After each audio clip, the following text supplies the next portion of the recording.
వేసవి కాలంలో పుచ్చకాయ బ్రహ్మాండం. పుచ్చకాయ తినేటప్పుడు ఒక చిట్కా చెప్తాను. పుచ్చకాయ ఎర్రటి కండలో నల్లటి గింజలు ఉంటాయి.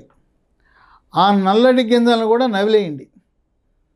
వాటి వల్ల మీకు ఎంతో మేలు జరుగుతుంది. ఆ పుచ్చ గింజలకు 10 రకాల ఆరోగ్య ప్రయోజనాలు ఉన్నాయి.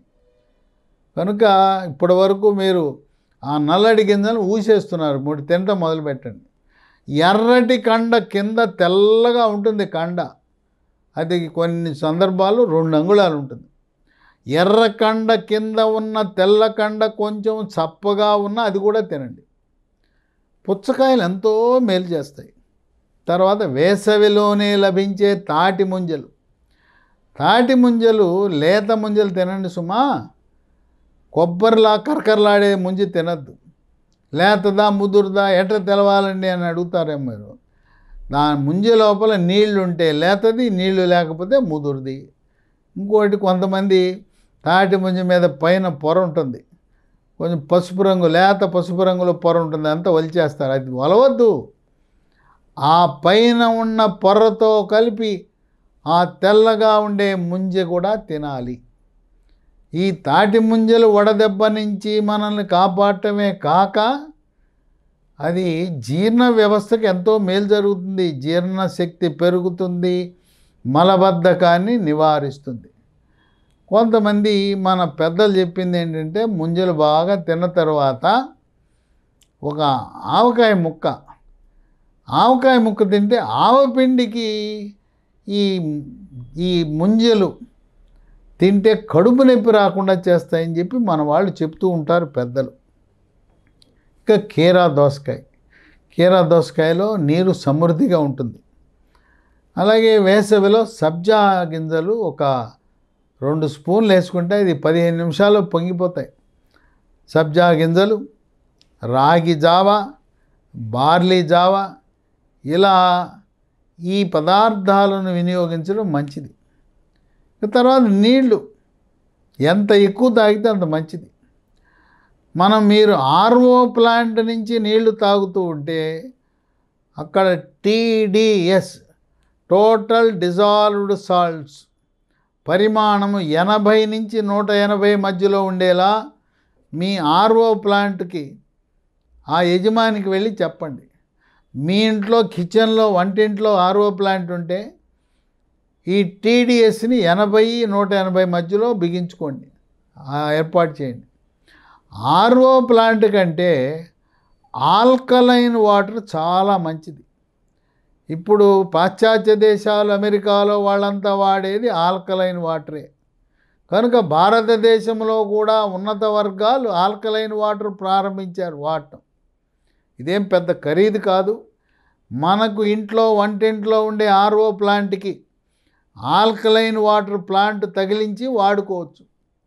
ఆల్కలైన్ వాటర్ అంటే pH 8, 9, 10 ఈ విధంగా ఒక pHని తాగటానికి, ఒక pHని వంటకి, ఒక pHని మన కూరగాయలు, ఆకుకూరలు ఏమైనా పురుగు మందులు, రసాయనాలు ఉంటే వాటిని కడుక్కోవటానికి, ఈ విధంగా 7 నుంచి 10 వరకు pHని వాడుతుంటారు ఆల్కలైన్ వాటర్. కనుక మీకు ఆసక్తి ఉంటే, లేదు డబ్బుకు ఇబ్బంది లేదనుకుంటే, ప్రస్తుతం మీరు వినియోగిస్తున్న ఆర్ఓ వాటర్ బదులుగా ఆల్కలైన్ వాటర్ని వాడటం ప్రారంభించండి. కనుక ఈ శ్రామిక వడదెబ్బ గురించి ముఖ్యంగా ఆంధ్రప్రదేశ్ రాష్ట్రంలో ఏ రాష్ట్రంలో జరగని విధంగా, ఇక అమరావతిలో అయితే ఒక యుద్ధ వాతావరణం.